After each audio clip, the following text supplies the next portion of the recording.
Chapter 38. I Ain't Nobody No More. With the coming of the evening, the shepherd returned to his guest. Dr. Conflin heard the bells on the leaders of the flock and the barking of the dogs coming nearer and nearer through the woods. Soon the shepherd appeared, tromping out of the twilight shadows into the clearing, and then came Brave, followed by his master.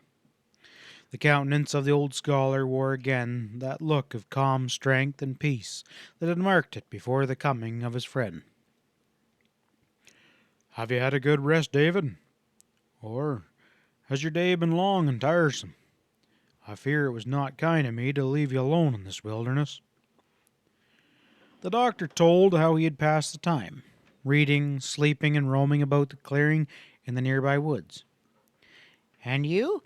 he said, looking the other over with a professional eye. "You look like a new man. A new man, Daniel. How do you do it? Some secret spring of youth in the wilderness? Blast it all, wish you'd show me. Fool Sarah and the girls, I'd fool 'em for sure." "David, have you forgotten the prescription that you gave me when you ordered me from the city? You took it, you remember, from one of our favorite volumes." The shepherd bared his head and repeated, "If thou art worn and hard beset with sorrows that thou wouldst forget, if thou wouldst read a lesson that will keep thy heart from fainting and thy soul from sleep, go to the woods and hills, no tears dim the sweet look that nature wears." David, I never understood until the past months why the master so often withdrew alone into the wilderness. There's not only food and medicine for one's body, there's also healing for the heart and strength for the soul in nature. One seems to get very close to God, David, in these temples of God's own building. Dr. Conflin studied his friend curiously. "Change. It's a remarkable change in you. Just remarkable. Never seen a thing like that in all your life before. Never."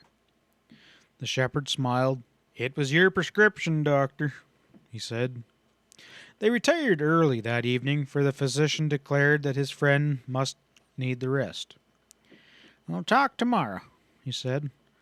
"All day and with nothing else to do." He promptly enforced his decision by retiring to his own bunk, leaving the shepherd to follow his example. But not until the doctor was sure that his friend was sleeping soundlessly did he permit himself to sink into unconsciousness. It was just after midnight when the shepherd was aroused by the doctor striking a match to light the lamp, and as he awoke he heard Pete's voice. "Where's Dad? Pete wants Dad." Dr. Conflin, thinking it was some strange freak of the boy's disordered brain, and not wishing to break his friend's much-needed rest, was trying in low tones to persuade the boy to wait until the morning. "What does Pete want?" asked the shepherd, entering the room. "Pete wants Dad and the other man. They must be sure to go with Pete real quick." "Go where with Pete? Who told Pete to come for Dad?" asked Mr. Howard. "He told Pete. Right now, he said, and Pete, he must come.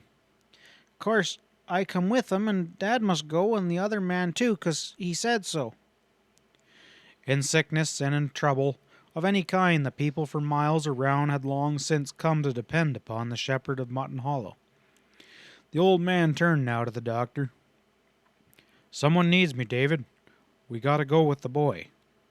"But Daniel, blast it all! The boy's not responsible. Where would he take us? Where do you think he wants us to go?" Not me. Nobody can't go nowhere, can they? You go with Pete, mister." "Well, yeah, we'll go with Pete, but where's Pete going to take us?" persisted the doctor. "Oh, Pete knows." Now look at that, Daniel. Just look at that. Blast it all, we ought not to go, not in the night this way. What would Sarah and the girls say?" Notwithstanding his protests, the doctor was ready even before the shepherd. "Take the gun, Daniel. Take the gun at least," he said. The other hesitated, then asked, "Does Pete want Dad to take a gun?" The youth, who stood in the doorway waiting impatiently, shook his head and laughed. "Oh, no, no, nothing can get Dad where Pete goes. God, he's there just like Dad says." "It's all right, David," said the shepherd with conviction. "Pete knows it's safe for us to trust him tonight." And the boy echoed as he started forward. "It's all right, mister. Pete knows." "I wish you had your medicine case, though, with you, David," added Mr. Howard, as they followed the boy out into the night. "Oh, I got one, Daniel. I got one. I always got a pocket case. It's just habit." Pete led the way down the road and straight to the old cabin ruins below the corral.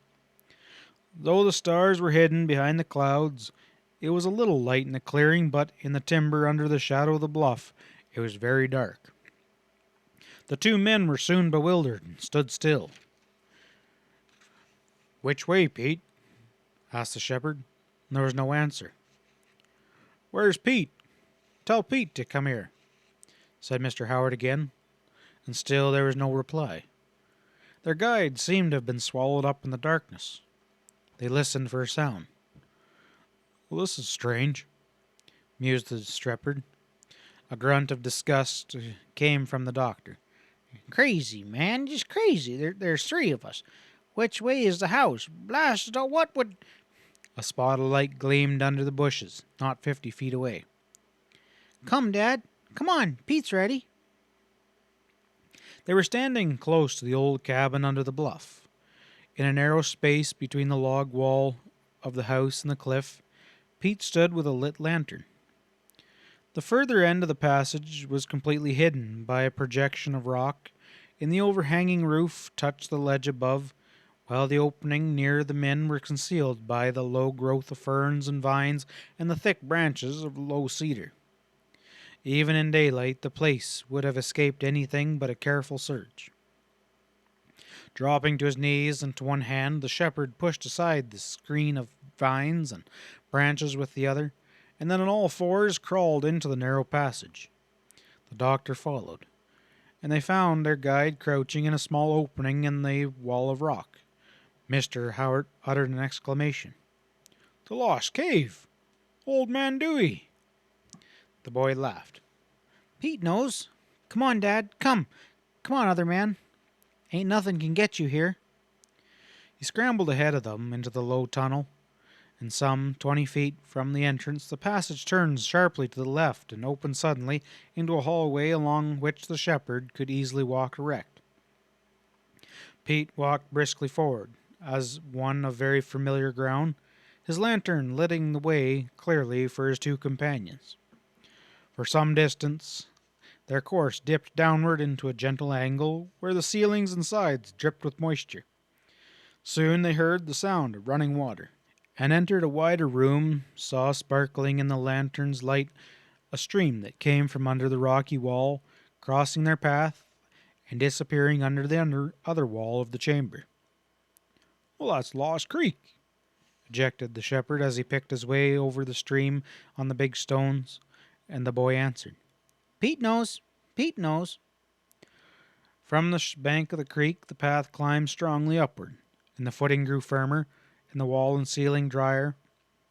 And as they went on, the passage too grew wider and higher, until they found themselves in a large underground hallway that echoed loudly as they walked.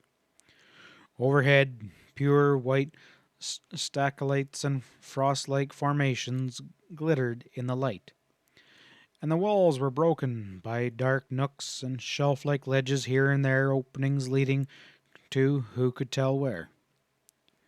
At the farthest end of the hallway, where the ceiling was the highest, the guide paused at the foot of the ledge against which rested a rude ladder. The shepherd spoke again. "Dewey bald?" he asked. Pete nodded and began to climb the ladder. Another room, another ledge, and then a long, narrow passage, the ceiling of which was so high that it was beyond the lantern light, and then a series of ledges, and they saw that they were climbing from shelf to shelf on one side of an underground canyon.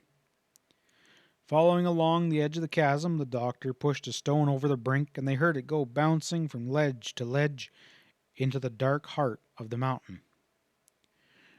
No, Daniel, blast it all. There's no bottom to it.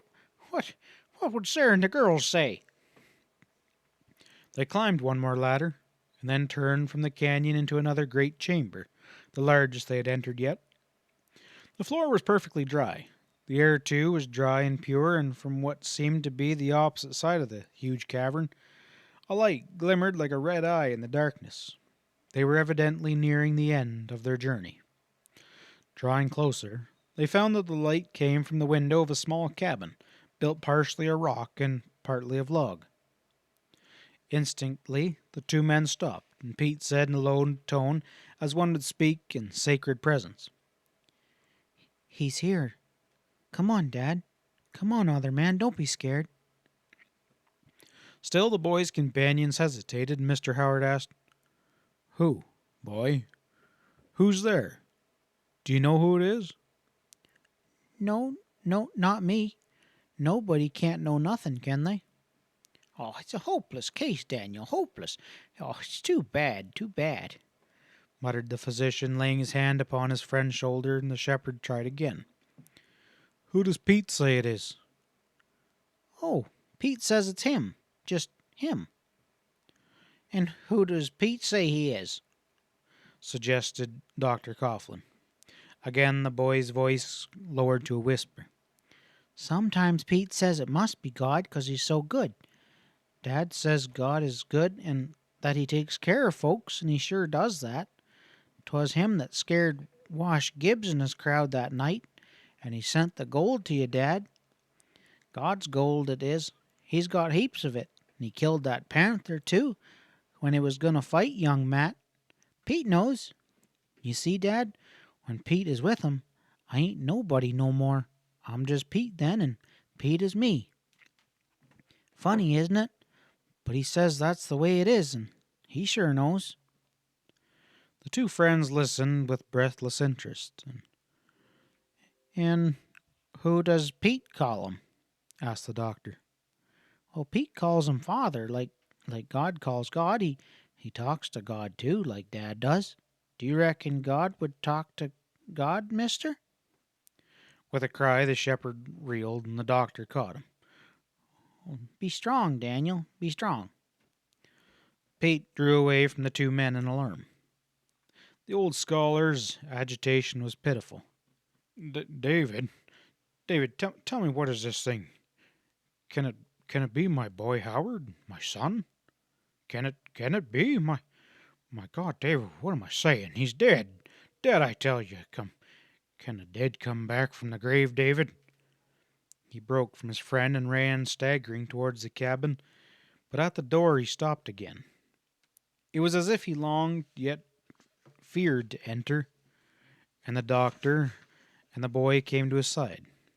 Without ceremony, Pete pushed open the door. The room was furnished with a cupboard, table, and small cook stove. It was evidently a living room, and through a curtained opening on the right, a light showed from one apartment, and a voice called, "Is that you, Pete?" A look of pride came into the face of the lad. "That's me," he whispered. "I'm Pete here, and Pete is me. It's always that way with him." Aloud he said, "Yeah, Father, it's Pete. Pete and Dad and the other man." As he spoke, he drew aside the curtain. For an instant the two men paused at the threshold. The room was small, nearly bare of furniture. In the full glare of the lamp, so shaded as to throw the rest of the room into deep shadow, hung a painting that seemed to fill the rude chamber with its beauty. It was the picture of a young woman, standing by a spring of water, a cup brimming over, full in her outstretched hand. On the bed, in the shadow, facing the picture, lay a man.